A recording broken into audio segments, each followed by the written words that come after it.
설날은 가족이 모이는 행복한 날이어야 하지만 이 시기를 기점으로 이혼을 고민하는 부부들이 많아지고 있습니다. 특히 이혼 전문 변호사들이 말하는 설날 이혼 사유들을 보면 많은 가정에서 반복적으로 겪는 문제들이 그 원인임을 알 수 있습니다. 가사 노동의 불평등, 고부 갈등, 돈 문제, 그리고 소통 부족이 대표적인 원인으로 꼽히죠. 설날은 가족 간의 사랑을 확인하는 시간이 되어야 하지만 현실은 종종 그 반대로 흘러가곤 합니다. 오늘은 설날 이혼의 주요 사유와 이를 예방할 수 있는 현실적인 방법에 대해 이야기해 보겠습니다. 1. 설날 이혼 사유 1. 가사 노동의 불공평한 분담. 명절 기간 동안 집중되는 아내의 부담. 설날이 다가오면 아내들은 명절 준비로 인해 엄청난 육체적, 정신적 스트레스를 받게 됩니다. 음식 준비, 집안 청소, 손님 맞이까지 모든 일을 도맡아 하는 경우가 많기 때문입니다. 아내들은 왜 나만 이렇게 고생해야 하지? 라는 생각이 들며 점점 지쳐가고 이로 인해 남편에 대한 불만이 커질 수밖에 없습니다. 반면 남편은 명절 동안 집안일의 중요성을 간과하거나 적극적으로 돕지 않는 경우가 많습니다. 이러한 불공평한 분담은 아내에게 좌절감을 주고 감정적 폭발로 이어질 수 있습니다. 남편의 무관심과 역할 부족. 남편이 명절 준비에서 적극적인 역할을 하지 않을 때 아내는 혼자 모든 일을 감당해야 하는 상황에 놓이게 됩니다. 설거지, 요리 준비, 손님 맞이 등 아내가 고군분투하는 동안 남편이 TV를 보거나 휴식을 취하는 모습은 큰 갈등의 원인이 됩니다. 아내는 남편의 무관심을 나를 돕지 않는다, 내 고생을 이해하지 않는다는 메시지로 받아들이며 서운함을 느끼게 됩니다. 특히 남편이 명절은 원래 여자가 고생하는 거야라는 식으로 말한다면 갈등은 더욱 커질 수밖에 없습니다. 남편이 명절 동안 아내를 돕지 않는 태도는 이혼 사유로까지 이어질 수 있는 큰 요인이 됩니다. 나만 고생한다는 생각이 만드는 감정적 폭발. 설날 동안 아내가 느끼는 가장 큰 감정은 왜 나만 이렇게 힘든가입니다. 남편이 돕지 않고 가족들조차 당연하게 여기면 아내는 점점 감정적으로 예민해질 수밖에 없습니다. 이 상태에서 작은 갈등이 생겨도 그동안 쌓여온 스트레스와 서운함이 폭발해 크게 다투는 일이 생길 수 있습니다. 아내는 자신이 희생하는 만큼 남편이나 가족이 알아주기를 바라지만 아무도 공감하지 않을 때 더 큰 소외감을 느끼게 됩니다. 이러한 감정적 폭발은 설날 이후 부부 관계를 악화시키고 결국 이혼을 고민하게 만드는 결정적 요인이 될 수 있습니다. 2.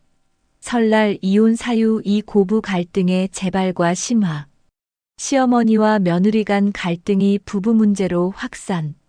명절 동안 고부 간 갈등은 설날 이혼 사유 중 가장 빈번한 문제로 꼽힙니다. 시어머니와 며느리 간의 사소한 말다툼이나 의견 차이가 부부 간의 갈등으로 번지기 쉽기 때문입니다. 예를 들어 시어머니가 며느리에게 요즘 애들은 명절 음식을 이렇게 간단히 하니? 라고 지적하면 며느리는 서운함과 불만을 느끼게 됩니다. 이 상황에서 남편이 중립적인 태도를 취하지 못하고 한쪽 편만 든다면 갈등은 더 심화될 수 있습니다. 시어머니와 며느리 간의 문제는 단순한 갈등으로 끝나는 것이 아니라 부부 간의 신뢰와 관계를 약화시키는 원인이 될 수 있습니다. 남편의 중립적이지 못한 태도가 불만을 키움. 고부 갈등이 심화되는 가장 큰 이유 중 하나는 남편이 중립적인 역할을 하지 못할 때입니다. 남편이 시어머니의 편만 들거나 며느리의 입장을 무시한다면 며느리는 남편조차 내 편이 아니다라는 서운함을 느끼게 됩니다. 반대로 남편이 아내의 편만 들어 시어머니를 무시하는 듯한 태도를 보인다면 시어머니 역시 서운함과 불만을 가지게 됩니다. 이런 상황에서 남편은 갈등을 중재하기보다 갈등을 더 키우는 역할을 하게 됩니다. 남편이 시어머니와 아내의 입장을 모두 이해하고 중재하려는 태도를 보인다면 갈등은 훨씬 더 쉽게 해결될 수 있습니다. 그러나 남편이 소극적이거나 한쪽으로 치우친 태도를 보인다면 명절이 끝난 후에도 갈등의 여파가 지속될 가능성이 높습니다. 명절마다 반복되는 갈등으로 인한 감정의 피로. 명절마다 반복되는 고부간 갈등은 부부에게 감정적 피로를 누적시키는 원인이 됩니다. 매년 같은 문제로 다투고 갈등이 해결되지 않는 상황이 지속되면 부부는 결국 이 관계를 계속 유지해야 하나? 라는 생각에 이르게 됩니다. 특히 며느리는 명절이 다가올 때마다 스트레스를 받고 이로 인해 명절을 즐기는 대신 긴장과 불만만 쌓이게 됩니다. 반복되는 갈등은 문제를 해결하려는 노력 없이 방치될 때 더 큰 문제로 이어질 수 있습니다. 감정적 피로가 누적된 부부는 설날 이후 갈등을 끝내고 싶다는 심리적 압박을 느끼며 결국 이혼을 고민하게 되는 경우가 많습니다. 3. 설날 이혼 사유. 3. 재정적 문제와 갈등. 명절에 발생하는 과도한 지출과 돈 문제. 설날은 가족 모임과 선물 준비, 음식 비용 등으로 인해 재정적 부담이 크게 증가하는 시기입니다. 특히 한정된 노후 자금으로 생활하는 부부에게는 이런 명절 지출이 큰 스트레스로 작용할 수 있습니다. 아내는 자녀나 손주들에게 좋은 음식을 대접하거나 용돈을 준비하려는 마음이 크지만 남편은 이런 지출을 불필요한 낭비로 여길 수 있습니다. 이런 의견 차이는 부부간 말다툼이나 불만으로 이어지기 쉽습니다. 왜 이렇게 돈을 많이 썼냐라는 말 한마디가 상대방에게는 신뢰의 문제로 비춰질 수 있습니다. 이런 경제적 갈등은 명절 동안 쉽게 드러나며 설날 이후에도 부부 관계에 부정적인 영향을 미칠 가능성이 큽니다. 가족 간 금전 거래로 인한 부부 간 갈등. 명절 기간에는 자녀나 친척들 간의 금전 거래가 부부 간 갈등으로 번지는 경우도 많습니다. 예를 들어 남편이 자녀에게 과도한 용돈을 주거나 아내가 친정 가족을 돕기 위해 돈을 지원할 때 상대방이 이를 모르거나 동의하지 않는다면 큰 불만이 생길 수 있습니다. 왜 내 허락도 없이 그런 결정을 했어? 라는 말은 상대방의 신뢰를 저버리는 상황으로 이어질 수 있습니다. 특히 노년 부부는 돈 문제에 있어 더 민감하기 때문에 이런 금전 거래는 부부 간의 갈등을 심화시키는 주요 원인이 됩니다. 이러한 상황이 반복되면 우리는 재정적인 문제를 서로 이해하지 못한다는 생각으로 인해 부부 관계가 멀어질 수 있습니다. 돈 문제는 부부 간의 신뢰와 직결되므로 설날 같은 시기에 이를 미리 상의하고 조율하는 것이 매우 중요합니다. 재정 관리 방식의 차이가 드러나는 순간. 재정 관리 방식의 차이는 명절 동안 부부 간의 갈등을 드러내는 또 다른 원인입니다. 한쪽은 절약을 중시하는 반면 다른 쪽은 명절 동안만큼은 풍족하게 지내야 한다고 생각할 수 있습니다. 예를 들어 남편이 굳이 이렇게까지 많이 살 필요가 있나? 라고 묻는다면 아내는 명절에 이렇게 해야 하는 게 당연한 거 아닌가? 라고 반박할 수 있습니다. 이런 관리 방식의 차이가 해결되지 않고 쌓이다 보면 서로의 경제적 가치관이 맞지 않는다고 느끼게 됩니다. 특히 은퇴 이후 안정적인 재정 계획이 중요한 시기에 이런 문제는 갈등의 핵심 원인으로 작용할 수 있습니다. 부부가 재정 문제를 놓고 대화를 피하거나 서로의 방식을 존중하지 않는다면 이는 결국 설날 이후 부부 관계에 큰 균열을 가져올 수 있습니다. 4. 설날 이혼 사유. 4. 배우자의 무관심과 소통 부족. 당연히 알겠지라는 태도로 대화가 단절됨. 부부간의 소통 부족은 갈등이 심화되는 중요한 원인 중 하나입니다. 특히 결혼 생활이 길어질수록 서로의 마음을 당연히 알겠지라고 생각하며 대화를 생략하는 경우가 많습니다. 예를 들어 아내가 명절 준비로 지쳐 있을 때 남편이 설날에 늘 하는 일이니 별로 힘들지 않을 거야 라고 가정해버리면 아내는 이해받지 못했다는 서운함을 느낍니다. 남편 역시 자신의 입장을 표현하지 않고 아내가 알아주길 바라며 침묵하면 갈등이 더 커질 수밖에 없습니다. 이런 무언의 태도는 부부 사이에 점점 더 큰 벽을 만들며 결국 명절 후 이혼을 고민하게 만드는 요인이 됩니다. 소통은 관계를 유지하는 핵심입니다. 상대방이 무슨 생각을 하고 있는지 직접 물어보고 대화하는 노력이 없다면 작은 오해도 시간이 지나면서 큰 문제로 커질 수 있습니다. 명절 동안의 사소한 말다툼이 감정적으로 확대됨. 설날은 가족들이 한자리에 모이는 만큼 사소한 대화 속에서 갈등이 생길 가능성이 큽니다. 특히 명절 스트레스로 인해 감정이 예민해진 상태에서는 평소에는 넘어갈 수 있는 작은 말 한마디도 쉽게 큰 다툼으로 번질 수 있습니다. 예를 들어 남편이 왜 이렇게 짜증을 내? 라고 한 말에 아내가 내가 짜증을 낼 수밖에 없는 상황을 만들었잖아 라고 응수하며 말다툼이 커질 수 있습니다. 이런 말싸움은 단순히 명절 스트레스 때문이지만 쌓여있던 감정적 불만이 터져나오면서 부부 관계를 악화시키는 계기가 됩니다. 사소한 말 한마디라도 상대방의 상황을 이해하지 않고 내뱉는다면 그 말은 상대에게 큰 상처로 남을 수 있습니다. 이런 반복되는 말다툼이 결국 부부의 신뢰를 약화시키고 설날 이후에도 감정적 거리감을 유지하게 만듭니다. 오랜 시간 쌓여온 불만과 상처가 드러나는 시기. 명절은 단순히 한두 번의 다툼이 아니라 오랜 시간 쌓여온 불만과 상처가 드러나는 시기이기도 합니다. 평소에는 바쁜 일상 속에서 덮어두었던 감정들이 설날처럼 긴 시간을 함께 보내는 상황에서 자연스럽게 표면화됩니다.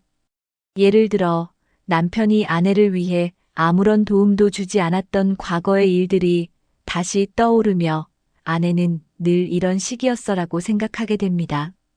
반대로 남편은 아내의 잔소리나 요구가 왜 항상 나를 몰아세우기만 하지? 라는 불만으로 쌓여 있을 수 있습니다.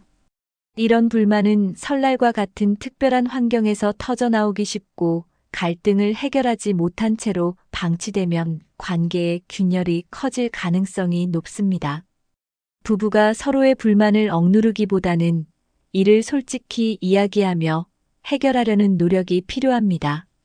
쌓인 감정을 방치하는 것은 설날 이후 이혼을 고민하게 만드는 주요 요인 중 하나입니다. 5. 설날 이혼을 예방하기 위한 현실적인 방법. 명절 준비를 부부가 함께 계획하고 분담하기.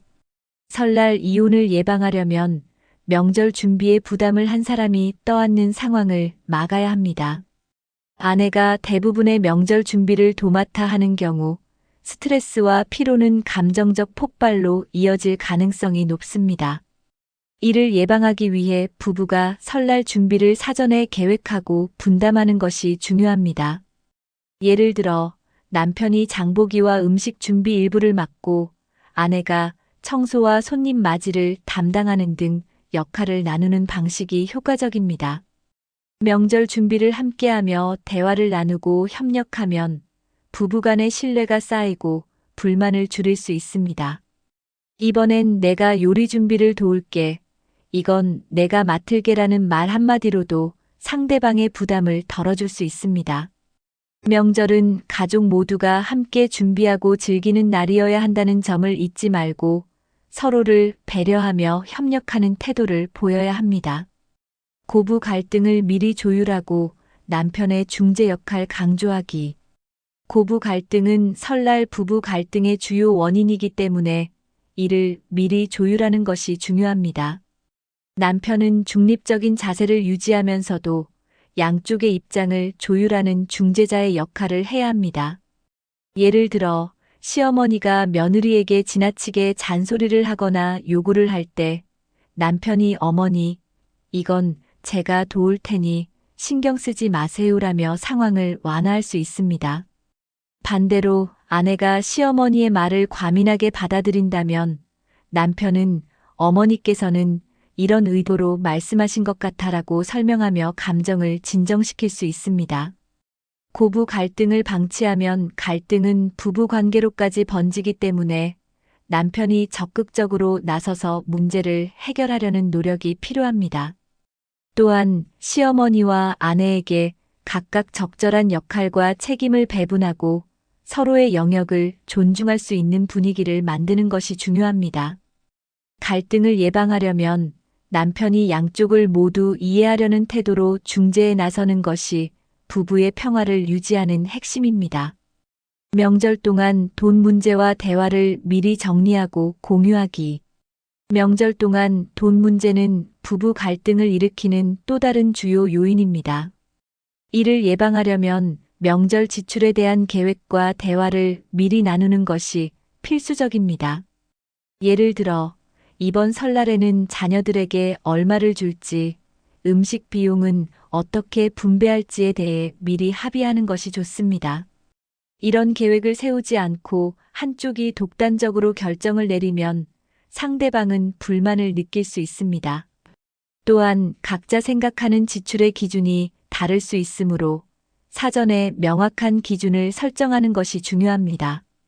명절 지출은 부부 공동의 재정에서 나가는 만큼 두 사람이 함께 관리하고 의사결정을 내리는 것이 신뢰를 유지하는 방법입니다. 돈 문제는 작은 오해로도 갈등을 초래할 수 있으므로 계획 단계부터 서로의 의견을 듣고 합리적으로 조율하는 노력이 필요합니다. 서로를 이해하고 공감할 수 있는 대화의 시간 만들기. 설날처럼 바쁜 시기에도 부부간의 대화 시간을 가지는 것이 갈등을 예방하는 데 효과적입니다. 명절 준비와 손님 맞이로 바쁜 와중에도 잠깐의 시간을 내어 서로의 생각과 감정을 나누는 것이 중요합니다.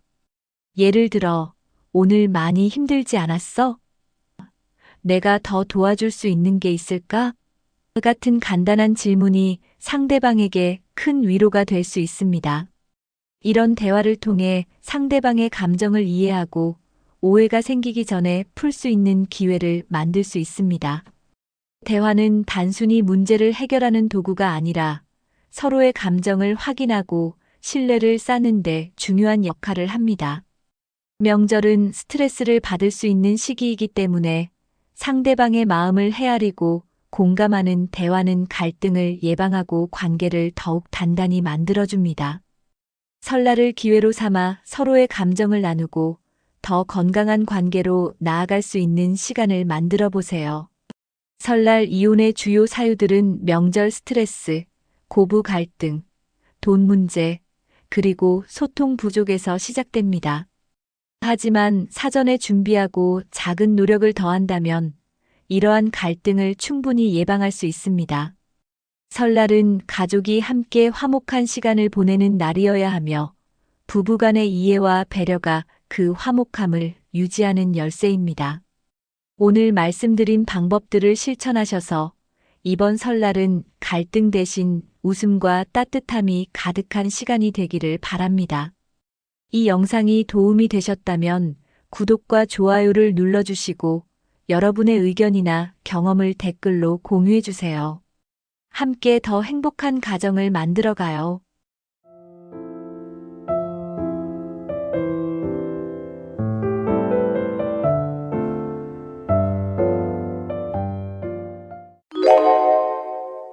요즘 새벽마다 자주 깨서 다시 잠들기 힘들다는 이야기 많이들 하십니다. 자다가 꼭 새벽 3시나 4시쯤에 깨요. 예전엔 푹 잤는데 나이 들면서 자꾸 중간에 눈이 떠지네요. 혹시 여러분도 이런 경험 있으신가요? 많은 어르신들이 이런 수면 문제로 고민하고 계십니다. 대부분은 나이 들어서 그렇지 하고 그냥 넘기시는 경우가 많습니다. 물론 나이에 따른 자연스러운 변화일 수도 있습니다. 하지만 그 속에는 생각보다 다양한 원인이 숨어 있습니다. 단순히 나이 때문이 아니라 몸 안의 변화, 생활 습관, 마음 상태까지 모두 영향을 줍니다.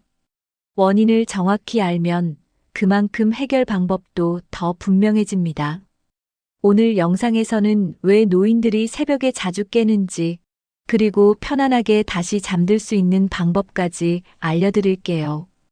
여러분의 잠이 바뀌면 하루의 컨디션도 완전히 달라질 수 있습니다.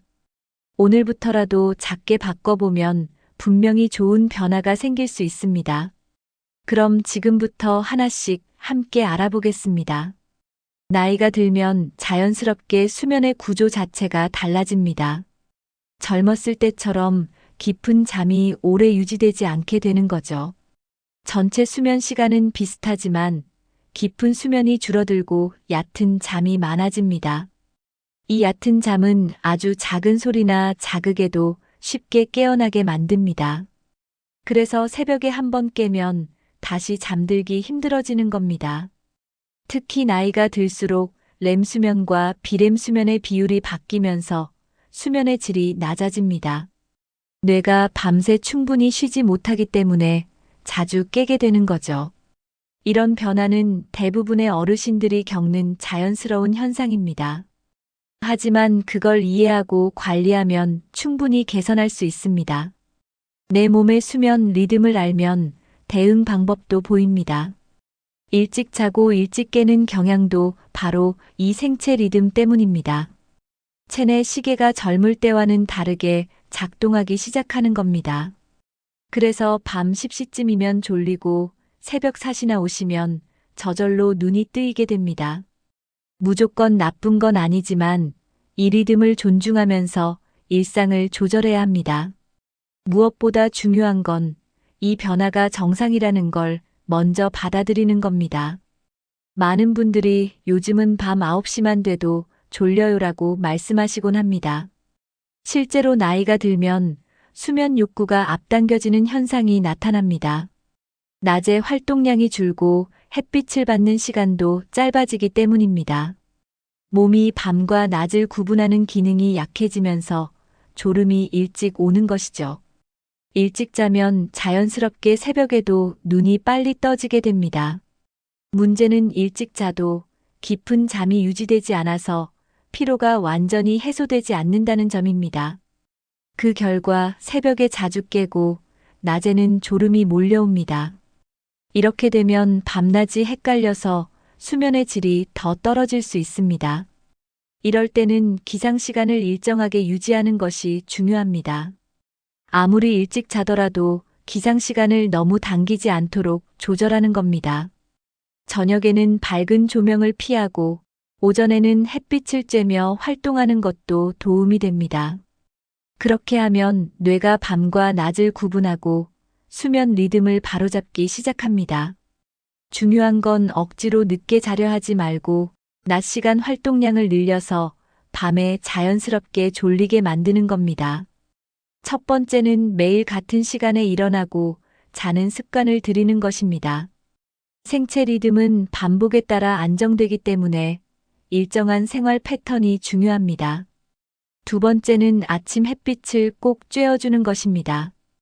햇빛은 체내 시계를 조절해주고 낮과 밤의 구분을 명확히 해줍니다. 세 번째는 낮에 너무 오래 낮잠을 자지 않는 것입니다. 낮잠은 너무 길어지면 밤잠을 방해할 수 있기 때문입니다. 20분에서 30분 정도 짧게 자는 것이 좋습니다. 네 번째는 저녁 시간에 자극적인 활동은 피하는 것입니다. 늦은 시간 TV 시청이나 스마트폰 사용은 뇌를 각성시켜 수면을 방해합니다. 다섯 번째는 간단한 스트레칭이나 가벼운 산책도 도움이 됩니다. 몸을 적당히 피곤하게 해줘야 깊은 잠에 들 수 있기 때문입니다. 여섯 번째는 자기 전 따뜻한 물로 샤워하거나 족욕을 하는 것도 좋습니다. 체온이 내려가면서 몸이 자연스럽게 잠들 준비를 하게 됩니다. 일곱 번째는 하루의 일정이 끝났다는 신호를 몸에 주는 것이 필요합니다. 이 모든 실천은 생체 리듬을 안정시키고 새벽 각성을 줄여주는데 큰 도움이 됩니다. 멜라토닌은 흔히 수면 호르몬이라고 불리는 물질입니다. 이 호르몬은 해가 지고 어두워지면 자연스럽게 분비되기 시작합니다. 멜라토닌이 분비되면 몸의 긴장이 풀리고 자연스럽게 잠이 오게 됩니다. 그런데 나이가 들수록 이 멜라토닌의 분비가 줄어들기 시작합니다. 특히 60대 이후부터는 젊었을 때보다 분비량이 눈에 띄게 줄어듭니다. 그 결과 잠드는 데 시간이 오래 걸리고 잠이 들어도 깊지 않게 됩니다. 깊은 잠이 줄어들면 중간에 자주 깨는 일도 더 많아지게 됩니다. 멜라토닌이 부족하면 새벽에 깼을 때 다시 잠들기도 어려워집니다. 뇌는 여전히 깨어 있으라는 신호를 보내고 있기 때문입니다. 이렇게 되면 수면의 질이 계속 낮아지고 낮에도 피로가 누적됩니다. 이 변화는 나이 들면 자연스럽게 오는 생리적인 현상입니다. 하지만 그대로 두기보다는 멜라토닌을 늘릴 수 있는 생활 습관을 갖는 것이 좋습니다. 몸에서 멜라토닌이 잘 만들어지도록 돕는 방법들이 있습니다. 조명을 조절하고 수면 환경을 바꾸는 것도 도움이 됩니다. 멜라토닌이 줄어드는 것을 이해하면 수면 문제를 더 잘 관리할 수 있습니다. 멜라토닌이 줄어들면 뇌가 자야 할 시간이라는 인식을 제대로 하지 못하게 됩니다. 그래서 밤에 쉽게 잠들지 못하거나 자다가 자꾸 깨게 되는 거죠. 특히 새벽 2시에서 5시 사이에 자주 깨는 분들이 많습니다. 이 시간대는 원래 수면이 가장 깊어야 하는 시기입니다. 하지만 멜라토닌이 부족하면 이 깊은 잠 구간이 생략되거나 아주 짧아집니다. 결과적으로 새벽에 눈이 떠지고 다시 잠들기 어려운 현상이 반복되는 겁니다. 자주 깨면 몸이 피곤할 뿐만 아니라 마음도 지치기 쉽습니다. 왜 이렇게 자꾸 깨지? 하면서 불안감이 생기기도 하죠. 이 불안감 자체가 또 수면을 방해하는 악순환이 됩니다.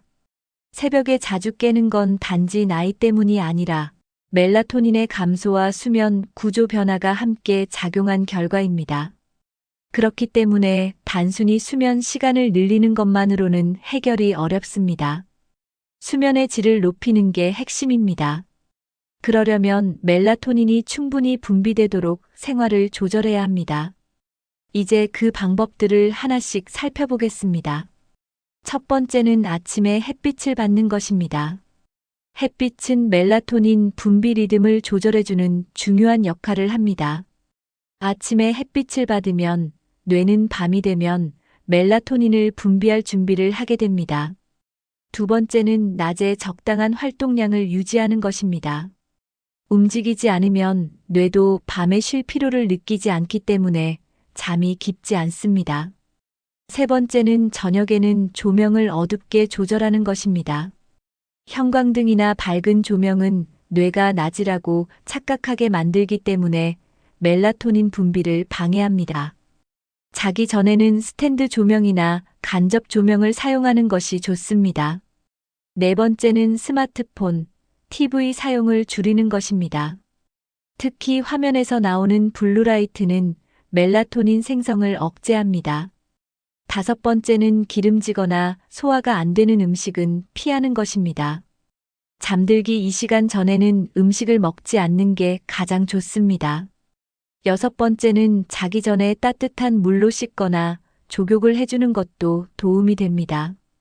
체온이 살짝 떨어지면 멜라토닌이 자연스럽게 분비됩니다. 이런 작은 실천이 쌓이면 멜라토닌도 서서히 회복되고 잠도 훨씬 깊어질 수 있습니다. 나이가 들면 건강 문제로 약을 여러 가지 드시는 분들이 많습니다. 그런데 의외로 이 약들 중 일부가 수면에 영향을 줄 수 있다는 사실 알고 계셨나요? 특히 고혈압약, 이뇨제, 통증약, 일부 우울증 약들이 수면을 방해할 수 있습니다. 예를 들어 이뇨제는 밤에 소변이 자주 마려워지게 만들어 자꾸 깨게 됩니다. 또 교감신경을 자극하는 약물은 몸을 각성시켜 쉽게 잠들지 못하게 만듭니다. 진통제 중 일부도 수면 구조를 방해해서 얕은 잠이 많아지고 깊은 잠은 줄어들 수 있습니다. 어떤 약은 멜라토닌 분비까지 줄이기 때문에 수면의 질이 더 떨어질 수도 있습니다. 그래서 복용 중인 약이 수면에 영향을 미치는지 확인하는 것이 중요합니다. 혼자 판단하지 마시고 담당 의사나 약사와 상담하시는 게 가장 안전합니다. 특히 약을 복용한 후 새벽에 깨거나 불면이 심해졌다면 반드시 전문가에게 이야기하세요. 약을 바꾸거나 복용 시간을 조절하는 것만으로도 큰 차이가 생길 수 있습니다. 수면을 방해하는 약물은 개인에 따라 반응이 다르기 때문에 꼭 확인이 필요합니다. 그냥 나이 때문이라고 넘기지 말고 복용약도 하나의 원인으로 생각해 보세요. 건강을 위한 약이 오히려 수면을 방해하고 있다면 적절한 조정이 꼭 필요합니다. 수면을 챙기는 것도 건강을 지키는 중요한 방법 중 하나입니다. 어떤 약은 아침에 먹느냐, 저녁에 먹느냐에 따라 작용이 크게 달라집니다. 특히 수면에 영향을 줄 수 있는 약은 복용 시간이 매우 중요합니다. 예를 들어 이뇨제를 저녁 늦게 복용하면 자는 중에 소변 때문에 깨기 쉬워집니다. 이럴 경우 복용 시간을 오전이나 이른 오후로 조정하는 것만으로도 효과가 있습니다. 또 각성을 유도하는 약은 자기 직전에 먹으면 잠을 방해할 수 있습니다. 약효가 남아있는 상태에서 잠자리에 들면 뇌가 휴식 모드로 전환되지 못하는 거죠. 그래서 담당 의사와 복용 시간에 대해 꼭 상담하셔야 합니다. 단순히 약 종류뿐만 아니라 언제 먹는지가 수면에 큰 영향을 줄 수 있습니다. 특히 여러 약을 함께 복용하시는 경우에는 약 간의 상호작용도 고려해야 합니다. 졸음을 유도하는 약은 오히려 취침 전에 복용하는 게 도움이 될 수도 있습니다. 하지만 모든 경우에 해당하는 건 아니기 때문에 전문가의 조언이 반드시 필요합니다. 약 복용 시간을 바꾸는 것만으로 새벽에 깨는 횟수를 줄일 수 있는 경우가 많습니다. 작지만 매우 중요한 부분이니 꼭 체크해 보시길 바랍니다. 불면의 원인을 찾을 때 생활 습관과 함께 약 복용 시간도 함께 살펴보는 것이 좋습니다. 잠을 잘 자야 건강도 더 잘 유지될 수 있습니다. 첫 번째는 현재 복용 중인 약 리스트를 정리해 보는 것입니다. 약 이름과 복용 시간을 써놓으면 수면에 영향을 주는 약을 확인하기 쉽습니다. 두 번째는 수면 문제가 생겼을 때 절대 자의로 약을 끊지 않는 것입니다. 약을 갑자기 중단하면 오히려 몸에 더 큰 혼란이 생길 수 있기 때문입니다. 세 번째는 담당 의사에게 수면 문제를 반드시 알리는 것입니다. 많은 분들이 이 나이엔 원래 잠이 얕은 거죠 하고 그냥 넘기시곤 합니다. 하지만 전문가와 상의하면 약을 조절하거나 교체할 수 있는 방법이 생깁니다. 네 번째는 수면 보조제를 함부로 복용하지 않는 것입니다. 특히 처방 없이 구입한 수면제는 몸에 맞지 않으면 더 심한 부작용이 생길 수 있습니다. 다섯 번째는 약물 외에도 생활 습관과 식사 시간도 함께 점검하는 것이 좋습니다. 수면에 영향을 주는 요인은 약 하나뿐이 아니기 때문입니다. 여섯 번째는 수면 일지를 작성하는 것입니다. 잠들기 전 행동, 깬 시간, 복용한 약 등을 기록하면 원인을 파악하는 데 도움이 됩니다. 마지막으로 수면 문제는 참지 말고 꼭 이야기해야 한다는 마음가짐이 중요합니다. 약물도 잘 관리하면 숙면을 되찾는 데 큰 도움이 될 수 있습니다. 많은 어르신들이 자다가 꼭 화장실 한두 번은 가게 돼요라고 말씀하십니다. 이처럼 밤에 소변 때문에 깨는 현상을 야간뇨라고 합니다. 나이가 들수록 방광 기능이 약해지면서 이런 증상이 흔하게 나타납니다.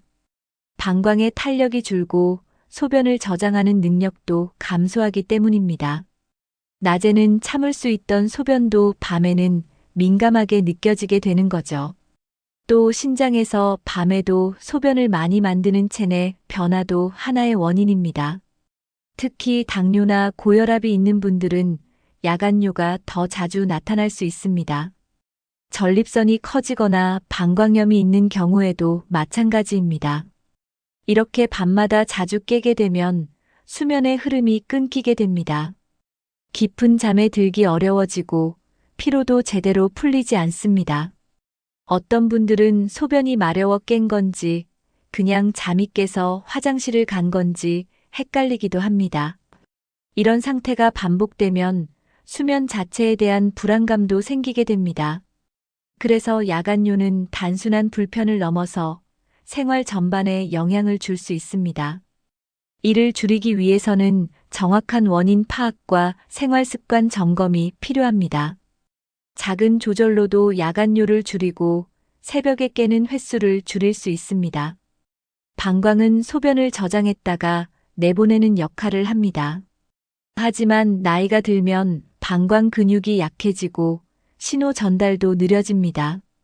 그래서 소변이 많이 차지 않았는데도 자꾸 마려운 느낌이 드는 거죠. 방광이 예민해져 자주 신호를 보내게 되면 깊은 잠을 방해하게 됩니다. 특히 밤에는 외부 자극이 적어지기 때문에 평소보다 소변 신호에 더 민감하게 반응하게 됩니다. 이런 상태가 반복되면 뇌는 소변 신호에 더 빠르게 깨어나도록 반응하게 됩니다. 즉, 잠들자마자 깊은 수면에 빠지기 전에 방광이 먼저 깨워버리는 겁니다. 한번 깨면 다시 잠들기 어렵기 때문에 수면 시간이 줄어들게 됩니다. 방광 기능 저하는 남녀 모두에게 나타날 수 있지만 특히 남성의 경우 전립선 문제와 함께 나타나는 경우가 많습니다. 여성은 폐경 이후 호르몬 변화로 인해 방광 탄력이 떨어지기도 합니다. 이런 문제는 간단한 운동이나 치료로 개선이 가능합니다. 방광의 민감도를 낮추면 수면도 자연스럽게 깊어질 수 있습니다. 방광 건강은 곧 수면 건강과 연결되어 있다는 걸 꼭 기억해 주세요. 첫 번째는 저녁 2시간 전부터 물 마시는 양을 줄이는 것입니다. 너무 일찍부터 물을 끊으면 갈증으로 잠들기 어렵고 너무 늦게까지 물을 마시면 새벽에 자꾸 깨어나게 됩니다. 두 번째는 카페인이 들어간 음료를 피하는 것입니다. 커피, 녹차, 탄산음료 등은 이뇨작용이 있어 소변을 자주 마렵게 합니다. 세 번째는 자기 전 배뇨를 꼭 하고 잠자리에 드는 것입니다. 당연한 행동 같지만 의식적으로 습관을 들이면 효과가 좋습니다. 네 번째는 소변을 너무 참지 않고 너무 자주 가지도 않는 적당한 리듬을 유지하는 것입니다.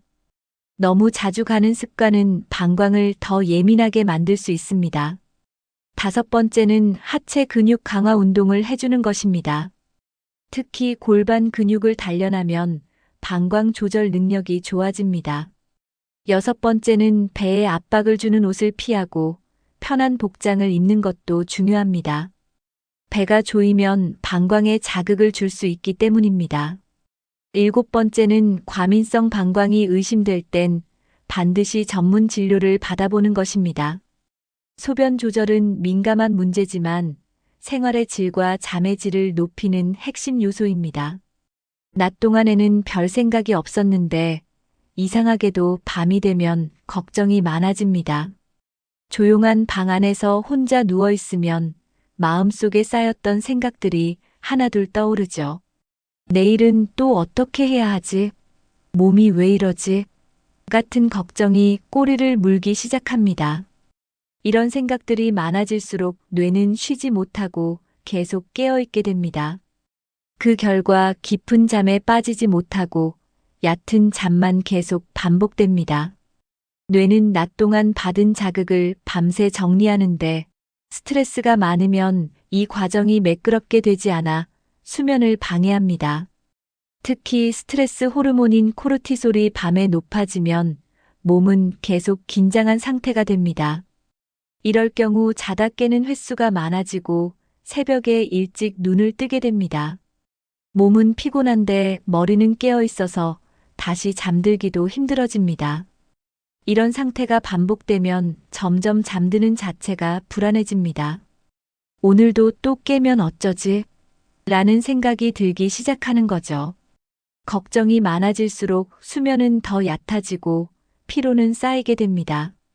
결국 악순환이 반복되며 수면의 질은 점점 나빠집니다. 마음의 긴장을 줄여야 몸도 편안해지고 깊은 잠이 찾아옵니다. 때로는 겉으로는 괜찮은 것 같지만 마음속 깊은 불안이 잠을 깨우기도 합니다. 무의식에 자리 잡은 불안감은 새벽에 가장 민감하게 나타납니다. 자는 동안에도 뇌는 계속 작동하고 있기 때문에 마음속에 쌓인 걱정이 새벽에 뇌를 자극해 저절로 눈을 뜨게 만드는 겁니다.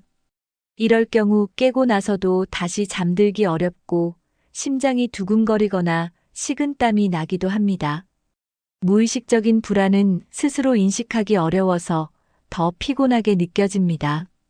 그 이유를 정확히 알 수 없으니 불안은 더 커지고 잠은 더 얕아지게 됩니다. 특히 외부 자극이 없는 조용한 새벽 시간에는 이런 감정이 더 크게 느껴집니다.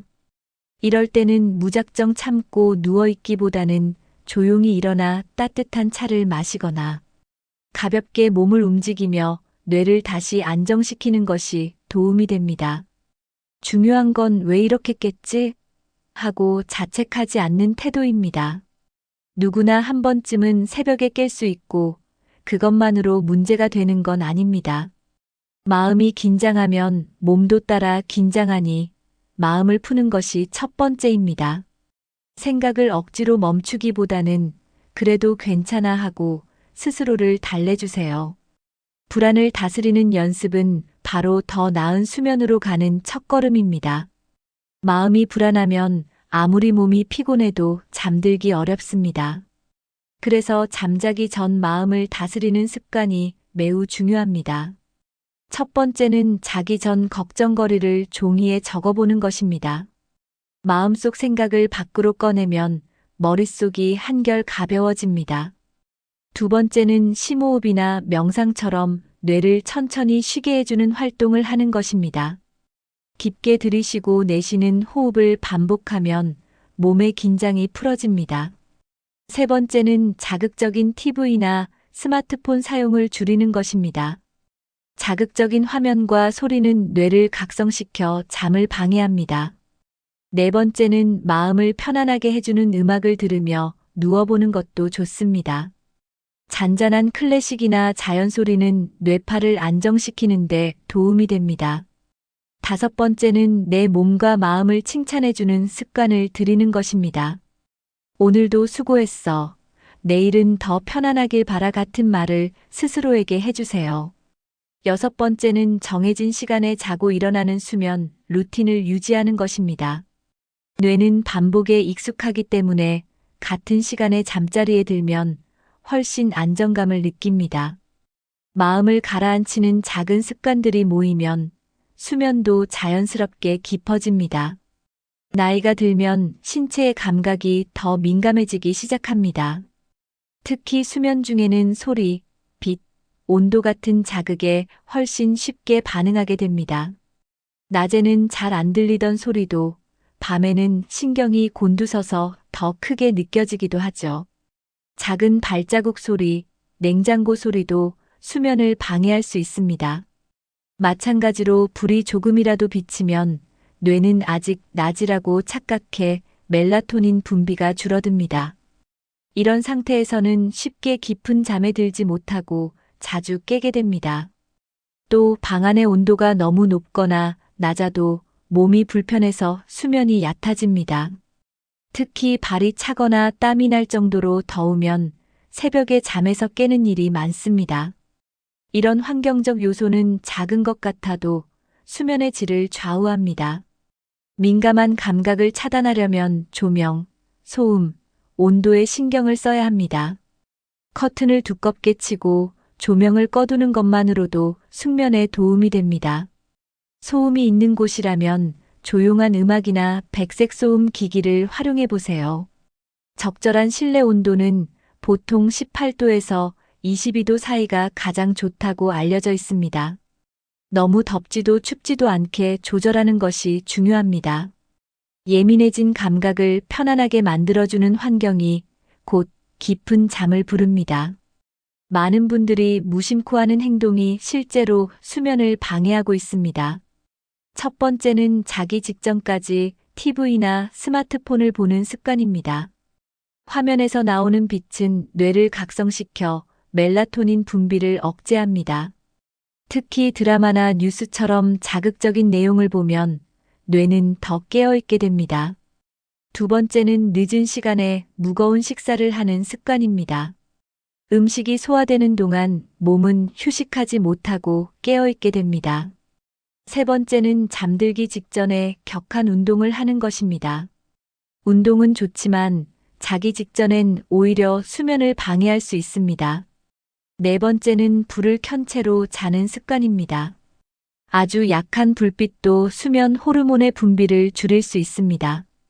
다섯 번째는 알코올이나 커피를 늦게 섭취하는 것입니다. 술은 잠이 오는 듯해도 실제로는 얕은 잠만 유도하고 자주 깨게 만듭니다. 카페인은 오후 이후엔 되도록 피하는 것이 좋습니다. 여섯 번째는 수면 시간이 불규칙한 생활입니다. 매일 같은 시간에 자고 일어나는 것이 가장 건강한 수면 습관입니다. 깊은 잠을 자기 위해서는 뇌가 이제 자도 되겠다는 신호를 느껴야 합니다. 그 신호를 만들어주는 것이 바로 수면 환경입니다. 첫 번째는 조용하고 어두운 공간을 만드는 것입니다. 눈을 감았을 때도 완전히 어둡게 느껴지는 환경이 이상적입니다. 두 번째는 침실은 오직 잠을 자는 공간으로 사용하는 것입니다. 침실에서 TV를 보거나 식사를 하면 뇌는 그곳을 휴식 공간으로 인식하지 못합니다. 세 번째는 침구류를 편안하게 바꾸는 것입니다. 너무 딱딱하거나 너무 푹신한 매트리스는 몸의 긴장을 더하게 만듭니다. 네 번째는 자기 전 마음을 진정시키는 루틴을 만드는 것입니다. 따뜻한 물로 손발을 씻고 조용한 음악을 들으며 잠자리 준비를 해보세요. 다섯 번째는 실내 공기를 쾌적하게 유지하는 것입니다. 너무 건조하면 코와 목이 불편하고 습하면 숨쉬기 어려울 수 있습니다. 여섯 번째는 편안한 잠옷과 체온 유지가 가능한 이불을 사용하는 것입니다. 일곱 번째는 자기 전 30분은 모든 자극을 끄고 조용한 시간을 보내는 것입니다. 이런 습관들이 모이면 몸과 뇌는 자연스럽게 잠을 받아들일 준비가 됩니다. 오늘 영상에서는 왜 나이가 들수록 새벽에 자주 깨게 되는지, 그리고 그 원인을 어떻게 해결할 수 있을지 6가지로 나눠서 말씀드렸습니다.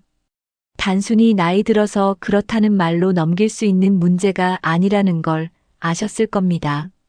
생체 리듬, 호르몬 변화, 복용 중인 약, 방광 문제, 마음의 불안, 생활 습관. 이 모든 것이 서로 얽혀서 수면에 영향을 주고 있었던 거죠. 다행인 건 그 어느 것도 바꿀 수 없는 게 아니라는 점입니다. 아주 작고 단순한 습관 하나부터 바꾸면 새벽잠 문제도 충분히 좋아질 수 있습니다. 오늘 알려드린 내용 중 하나라도 기억해 두셨다가 오늘 밤 딱 한 가지만이라도 실천해 보시면 어떨까요? 하루하루가 쌓이다 보면 어느새 밤잠도 더 편안해지고 아침이 상쾌해질 수 있습니다. 몸도 마음도 모두 잘 쉬어야 다음 날을 건강하게 살아갈 힘이 생깁니다. 지금 이 순간부터라도 나에게 맞는 수면 환경과 습관을 하나씩 만들어 가보세요. 오늘 영상 보시고 가장 공감되셨던 내용은 무엇이었나요? 혹시 여러분만의 꿀잠 노하우가 있다면 댓글로 함께 나눠주세요. 같은 고민을 가진 다른 분들께 큰 도움이 될 수도 있습니다. 이 영상이 맞아, 이거 내 이야기다 싶으셨다면 좋아요 한번 눌러주시고 구독과 알림 설정도 함께 부탁드릴게요. 가족이나 친구, 잠을 잘 못 자는 지인분들께 이 영상 공유해 주셔도 좋습니다. 오늘 밤은 꼭 편안하게 주무시고 내일 아침엔 개운하게 눈 뜨시길 바랍니다. 지금까지 함께 해주셔서 감사합니다. 건강하고 따뜻한 하루 되세요. 다음 영상에서 다시 뵙겠습니다.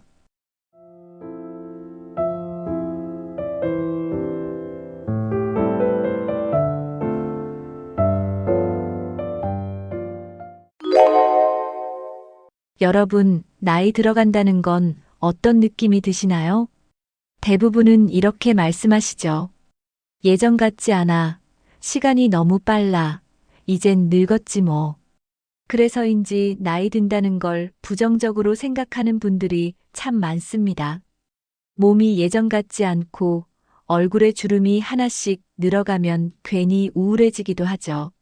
하지만요, 정말 그럴까요? 나이 든다는 게 슬픈 일일까요? 오히려 어떤 사람들은 이렇게 말합니다. 지금이 내 인생에서 가장 평화롭고 따뜻한 시기다. 예전보다 내 삶이 더 단단해졌고 무엇보다 내가 나를 더 사랑하게 됐다. 그렇습니다. 우리는 나이가 들수록 잃는 것도 있지만 얻는 것들이 훨씬 더 많습니다. 세월이 만든 주름만큼 마음에도 깊은 아름다움이 생기는 거죠. 오늘 영상에서는 왜 나이 들수록 인생이 더 아름다운지 6가지 이유를 나눠보려고 합니다. 듣다 보면 여러분도 고개를 끄덕이게 되실 거예요. 그리고 지금의 내 모습이 더 자랑스러워질지도 모릅니다. 그럼 지금부터 천천히 함께 걸어가 보실까요? 나이 들어 가장 큰 자산은 바로 경험입니다. 젊을 때는 몰랐던 시행착오와 실패, 그리고 그 속에서 배운 것들이 있죠. 그 모든 시간이 지금의 나를 만들었습니다. 이제는 무언가를 선택할 때도 쉽게 흔들리지 않고 예전처럼 후회나 조급함에 휘둘리지도 않습니다. 그건 바로 오랜 시간 쌓인 경험에서 나오는 내공 덕분입니다. 누가 뭐라 해도 내가 걸어온 인생만큼은 그 누구도 대신할 수 없습니다. 그 안에는 아픔도 있고 기쁨도 있고 수많은 배움이 있습니다. 그런 경험이 쌓이면서 내 안에 단단한 힘이 생긴 거죠. 말 한마디에도 깊이가 느껴지는 이유, 바로 그 경험 때문입니다. 젊은 시절엔 빠르게 달리는 법을 배웠다면 지금은 천천히 걸어도 어디로 가야 하는지를 아는 지혜가 생겼습니다. 그건 누구에게 배운 게 아니라 내 삶이 가르쳐 준 것들입니다. 그래서 나이 든 지금이 오히려 더 값지고 멋진 시기일 수 있는 거죠. 내 인생의 이야기는 지금부터가 더 진짜입니다. 젊었을 때는 항상 바쁘고 마음이 조급했던 기억이 많습니다. 뭔가 놓칠까봐, 남보다 뒤처질까봐 늘 조바심이 났죠. 그런데 나이가 들면서 그런 조급함이 점점 줄어듭니다. 그 대신 생기는 게 바로 여유입니다. 이제는 결과보다 과정의 소중함을 더 잘 압니다. 누구보다 빨리 가는 것보다 내 걸음에 맞춰가는 게 더 중요하다는 걸 알게 됩니다. 하루하루를 더 깊이 느끼고 순간순간을 음미할 수 있는 여유가 생깁니다. 조급하지 않으니 실수도 줄고 사람과의 관계도 더 부드러워집니다. 예전 같으면 짜증났을 일도 지금은 그냥 그럴 수도 있지 하며 넘기게 되죠. 이런 여유는 나이를 먹으며 자연스럽게 마음 안에 자리 잡습니다. 그래서 나이 들수록 대화가 더 따뜻하고 시선도 넓어집니다. 나만 보던 눈이 이제는 주변을 더 많이 보게 되니까요. 마음의 여유는 내 삶을 더 편안하게 만들고 주변까지도 편하게 만듭니다. 그 여유 덕분에 나이가 들수록 삶이 더 부드러워지고 깊어지는 겁니다. 조급함을 내려놓고 나서야 비로소 인생이 보이기 시작합니다. 젊을 때는 정말 많은 걸 쫓습니다. 돈, 성공, 명예, 인정 그게 전부인 줄 알았죠. 하지만 나이가 들면 알게 됩니다. 그 모든 것보다 더 중요한 게 있다는 걸요. 그건 바로 평범한 하루, 건강한 몸, 함께 웃을 수 있는 사람입니다. 이제는 명품 가방보다 편한 신발 한 켤레가 더 감사하게 느껴지고 화려한 말보다 진심 어린 인사 한마디가 더 따뜻하게 다가옵니다. 인생의 소중함은 결국 아주 작은 데에서 느껴지는 거더라고요. 따뜻한 밥 한 끼, 아침 햇살, 누군가의 다정한 문자 하나. 그런 순간들이 인생을 더 아름답게 만듭니다. 나이가 들수록 그걸 더 잘 느끼게 되는 것 같아요. 무엇이 진짜 중요한지 알게 되니 불필요한 욕심도 자연스럽게 내려놓게 됩니다. 그래서 마음도 더 가볍고 인생이 더 단정해집니다. 지금 내 곁에 있는 것들이 얼마나 소중한지 이제는 진심으로 알게 되었기에 인생이 더 아름답습니다. 젊을 때는 사소한 일에도 감정이 크게 흔들릴 때가 많았습니다. 누가 한마디만 해도 괜히 마음이 상하고 잠도 잘 못 자곤 했죠. 그런데 나이가 들면 그런 일이 점점 줄어듭니다. 똑같은 상황이어도 그럴 수도 있지 하고 넘길 수 있는 여유가 생기거든요. 그건 단순한 무심함이 아니라 마음이 단단해졌다는 증거입니다.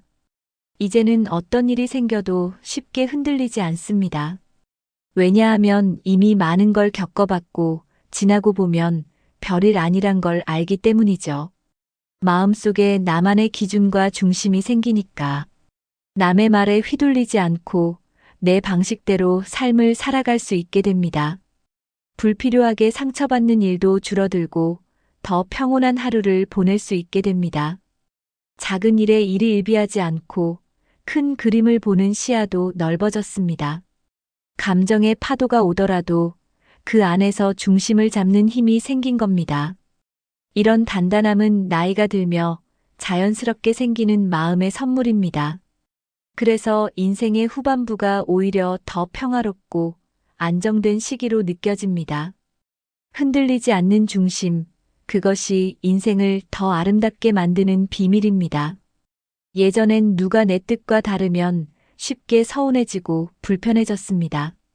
왜 저 사람은 저렇게 행동할까? 하고 속으로 답답해하곤 했죠. 그런데 시간이 흐르면서 점점 달라집니다. 이제는 그 사람의 입장을 한 번쯤 더 생각하게 됩니다.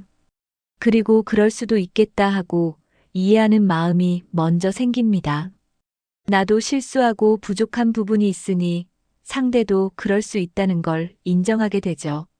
나이가 든다는 건 점점 더 많은 사람을 품을 수 있게 되는 과정입니다. 꼭 맞지 않아도 뾰족하지 않아도 함께 갈 수 있는 방법을 배우게 됩니다. 인간관계에서 예전보다 덜 싸우고 덜 상처받는 것도 이런 여유 덕분입니다. 이해가 쌓이면 마음이 넓어지고 관계가 더 단단해집니다. 나만 옳다는 생각 대신 서로 다를 수 있다는 걸 인정하게 됩니다. 그렇게 내 주변에도 따뜻한 사람이 하나둘 늘어갑니다. 이해와 배려는 나이 들어갈수록 자연스럽게 쌓이는 보석 같은 감정입니다. 이런 마음의 여유는 인생을 훨씬 부드럽고 따뜻하게 만들어줍니다. 그리고 그 여유는 결국 나 자신에게도 큰 선물이 됩니다. 젊었을 땐 내 감정조차도 낯설고 어떻게 다뤄야 할지 몰랐습니다. 기분이 나쁘면 왜 그런지 모르고 그냥 욱하게 되는 날도 있었죠. 그런데 나이가 들면서 하나씩 느끼게 됩니다. 아, 내가 지금 외로워서 이런 기분이구나. 오늘은 그냥 조용히 있고 싶은 날이구나. 이렇게 내 감정을 들여다보는 눈이 생깁니다. 억지로 참고 덮는 게 아니라 차분히 알아차리고 다독이는 법을 알게 됩니다. 그래서 감정에 휘둘리는 일이 줄고 스스로를 더 편안하게 만들 수 있게 됩니다. 감정이 올라올 때마다 괜찮아. 나도 그럴 수 있어 하고 말해주는 힘. 그것이 바로 나이를 먹으며 얻는 진짜 성숙입니다. 이제는 기분이 나쁠 때도 나를 탓하지 않고 그냥 그런 날도 있는 거라고 받아들입니다. 내 감정을 있는 그대로 인정해주면 마음이 훨씬 가벼워집니다. 나를 억누르기보다 내 감정과 함께 걷는 연습이 된 거죠. 이건 책으로 배운 게 아니라 살아온 시간이 알려준 지혜입니다. 감정과 잘 지내는 사람이야말로 인생을 더 깊고 아름답게 살아가는 사람입니다. 젊을 때는 많은 사람들과 어울리는 걸 중요하게 여겼습니다. 숫자가 많은 게 좋은 관계라고 생각하던 시절도 있었죠.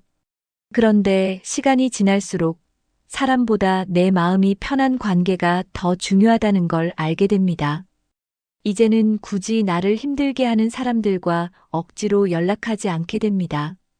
자연스럽게 연락이 끊기기도 하고 일부러 거리를 두기도 하죠.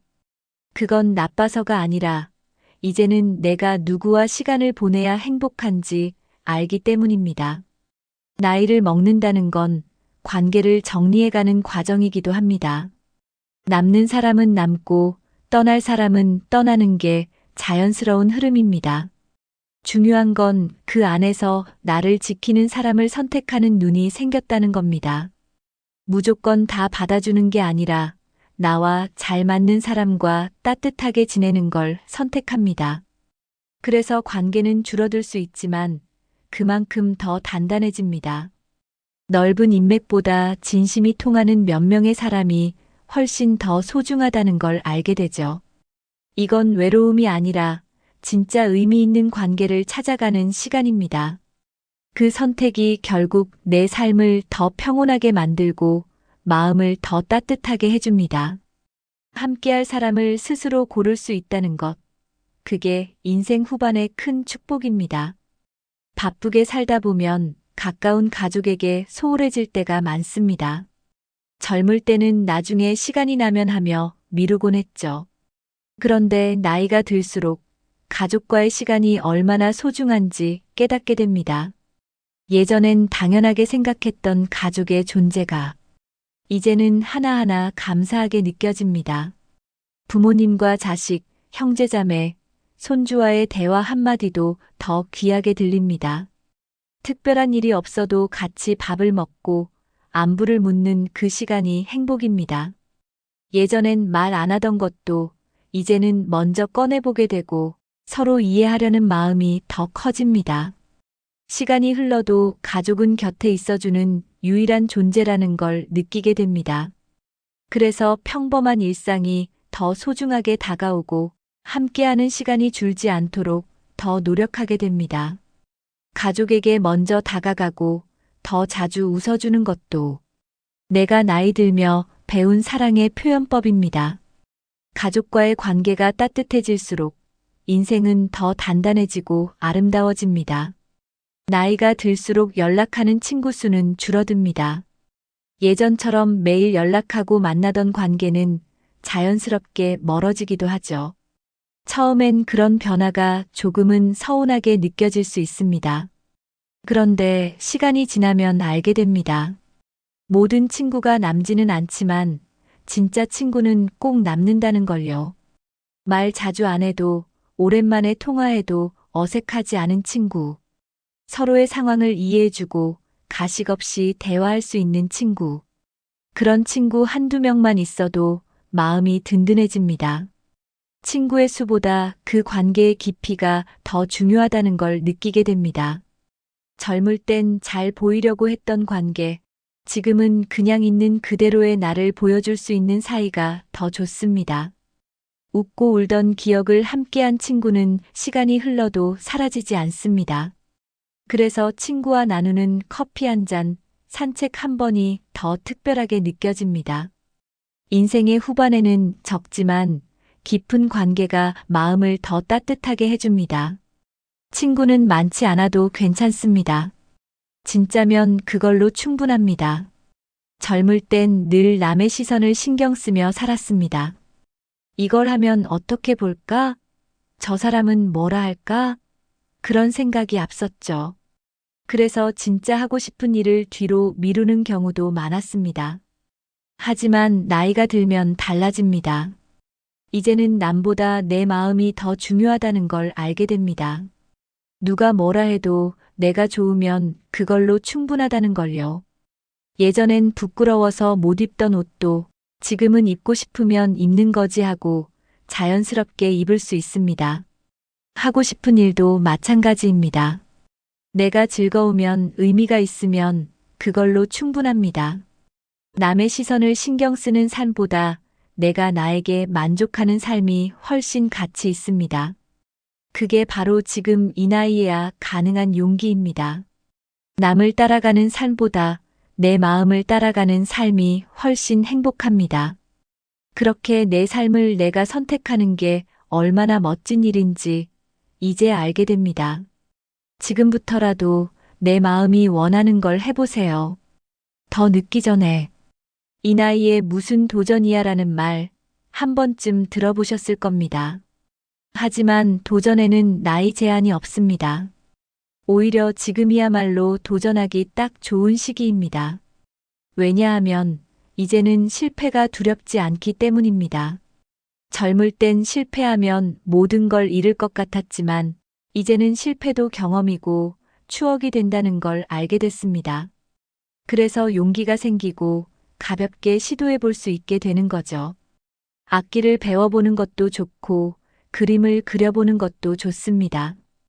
동네 문화센터에 나가서 처음 보는 걸 해보는 것도 도전입니다. 내가 해보고 싶었던 일, 어릴 적 꿈, 이제는 마음껏 해볼 수 있습니다. 젊을 때보다 시간이 더 많고 조급하지 않아서 더 집중할 수도 있습니다.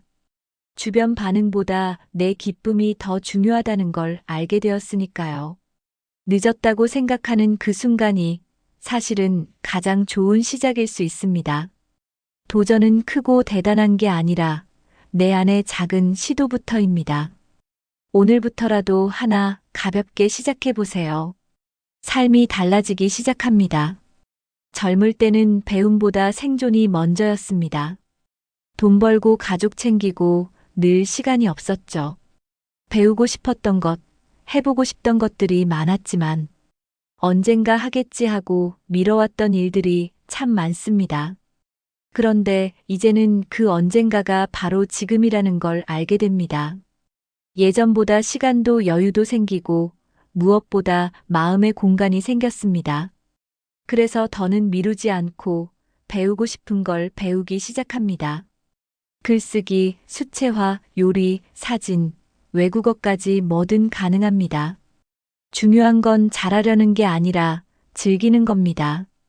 그 자체로 재미있고 몰입되는 시간이 되기만 해도 충분합니다.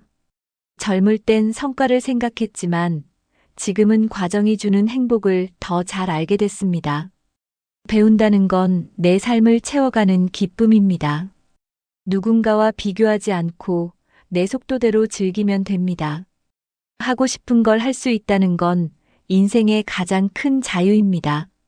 지금이야말로 내가 원하는 걸 할 수 있는 가장 좋은 시기입니다. 젊을 때는 거울을 많이 봅니다.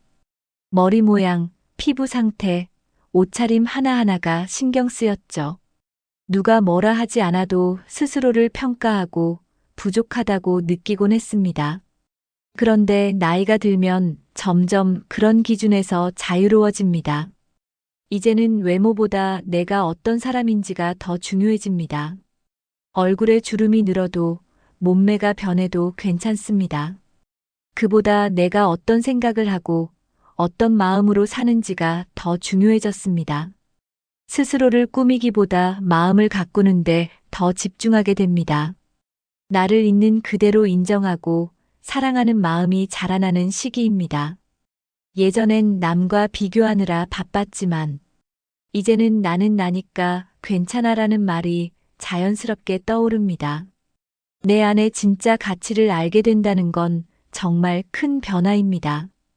외적인 것보다 내면의 따뜻함과 깊이가 더 빛날 수 있다는 걸 느낍니다. 그래서 나이 들수록 얼굴에서 여유와 평안함이 느껴지는 것 같습니다. 진짜 아름다움은 나이 들어서야 비로소 보입니다. 젊을 때는 실수하면 자책부터 했습니다. 내가 왜 그랬지, 왜 이렇게 부족하지 하고 마음이 무거워졌죠. 그런데 시간이 흐르면서 달라졌습니다. 이제는 실수해도 그럴 수 있지 하고 나를 감싸줄 수 있습니다. 누구보다 내 편이 되어주는 법을 배운 겁니다. 사람은 누구나 완벽하지 않다는 걸 이제는 마음 깊이 이해하게 된 거죠. 잘못했을 땐 반성도 하지만 그 안에서 배운 걸 더 소중히 여깁니다. 나를 다그치는 대신 괜찮아. 다음에 더 잘하면 되지 하고 말할 수 있게 되었습니다. 이런 태도는 삶을 더 가볍고 따뜻하게 만들어줍니다. 나를 미워하지 않으니까 다른 사람도 더 쉽게 이해할 수 있게 됩니다. 마음속에 쌓였던 자책이 사라지니 매일이 조금 더 편안해집니다. 예전보다 웃는 날도 많아지고 실수 앞에서도 여유가 생깁니다. 자기 자신에게 너그러워지는 순간 인생도 훨씬 부드러워집니다. 나를 향한 따뜻한 한마디가 생각보다 큰 힘이 된다는 걸 알게 됩니다. 지금은 실수해도 괜찮습니다. 그걸 품을 줄 아는 내가 있으니까요. 젊었을 때는 늘 남과 비교하며 살았습니다. 누구는 벌써 성공했대. 누구는 어디에 집 샀대. 그런 얘기를 들을수록 괜히 내 삶이 초라해 보이곤 했습니다. 그런데 지금은 다릅니다. 이제는 남과 비교하는 대신 나의 걸음을 봅니다. 나는 나대로 괜찮아라는 말이 마음에서 자연스럽게 떠오릅니다. 누가 앞서가든 뒤처지든 그건 내 인생과 상관없다는 걸 알게 되었습니다. 삶에는 각자 다른 속도가 있고 그걸 인정하게 되는 거죠. 그래서 조급함이 사라지고 내 삶의 리듬을 찾게 됩니다. 어떤 날은 느리게, 어떤 날은 빠르게 가도 괜찮습니다. 중요한 건 내가 지금 어디를 향해 걷고 있는지 아는 겁니다. 나만의 리듬을 찾으니 하루하루가 더 평온해집니다. 비교를 멈추면 삶이 가벼워지고 마음에도 평화가 찾아옵니다. 나의 리듬에 맞춰 사는 삶, 그게 진짜 자유로운 인생입니다. 그리고 그 자유는 나이를 먹으며 비로소 알게 되는 선물입니다. 젊었을 때는 늘 뭔가 더 큰 걸 바라봤습니다. 성공, 돈, 미래 늘 목표만을 향해 달렸죠. 그래서 지금 이 순간의 소소한 행복은 종종 놓치곤 했습니다. 하지만 나이가 들수록 아주 작은 것들이 더 크게 다가옵니다. 아침 햇살이 따뜻하게 비출 때, 창밖에 나무에 새가 앉아 노래할 때, 손주가 웃으며 다가와 안아줄 때, 그런 순간들이 마음 깊숙이 들어옵니다. 예전 같았으면 그냥 스쳐 지나갔을 풍경이 지금은 하루를 밝히는 특별한 선물처럼 느껴집니다. 커피 한 잔을 천천히 음미하고 창문 너머 하늘을 오래 바라보게 됩니다. 시간의 속도가 느려졌다는 게 아니라 느껴지는 깊이가 달라진 거죠. 이제는 바쁘게 살기보다 조용히 머무는 시간을 더 소중하게 여깁니다. 사소한 기쁨이 쌓여서 하루 전체가 더 따뜻해지는 걸 경험하게 됩니다. 나이가 들수록 행복은 멀리 있지 않다는 걸 진짜로 알게 됩니다. 예전에는 늘 미래를 준비하느라 바빴습니다. 지금보다 내일이 더 중요했고 오늘은 그냥 지나가는 시간 같았죠. 그런데 나이가 들수록 지금 이 순간의 소중함을 더 크게 느끼게 됩니다. 내일보다는 오늘이 더 귀하게 느껴지기 시작합니다. 그건 앞으로의 시간이 무한하지 않다는 걸 알게 되기 때문이죠. 그래서 하루하루를 더 진하게, 더 깊게 살아가게 됩니다.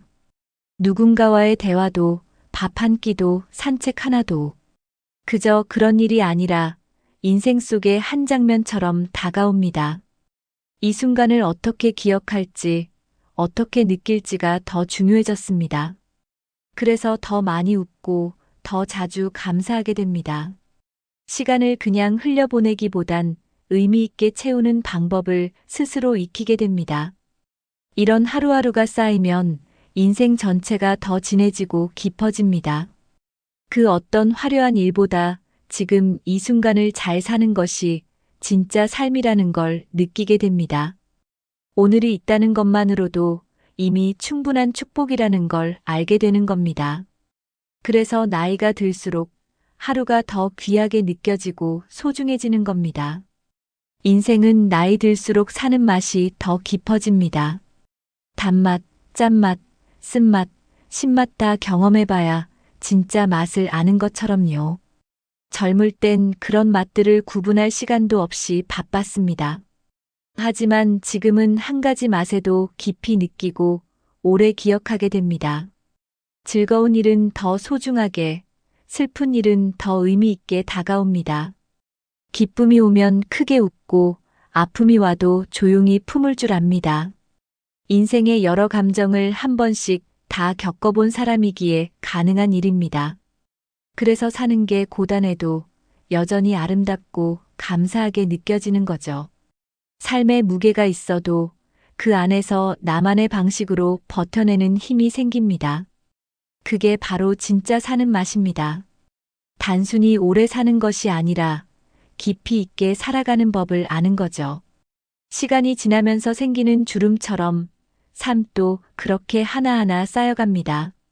나이 든 지금이야말로 인생의 참맛을 느낄 수 있는 시기입니다. 그리고 그 맛은 누구에게도 설명할 수 없는 나만의 이야기로 남게 됩니다. 그래서 나이 들수록 인생은 더 깊고 더 아름답습니다. 여러분, 오늘 이야기 어떠셨나요? 나이 든다는 건 슬픈 일이다라고만 생각했던 마음이 조금은 가벼워지고 따뜻해졌다면 정말 기쁩니다.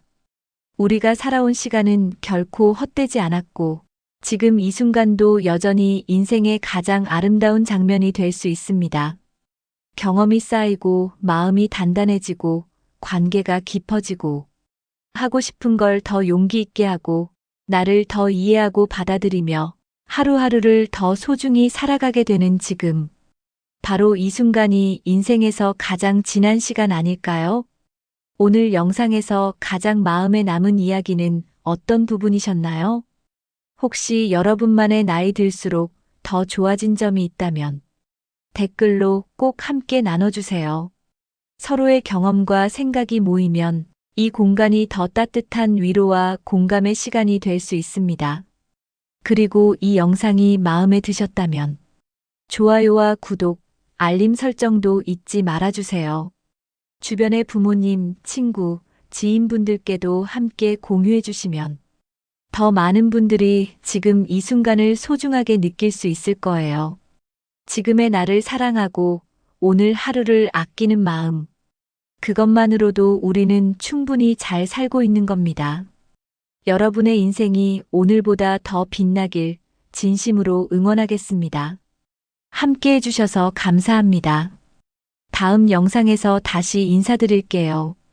늘 건강하고 행복하세요.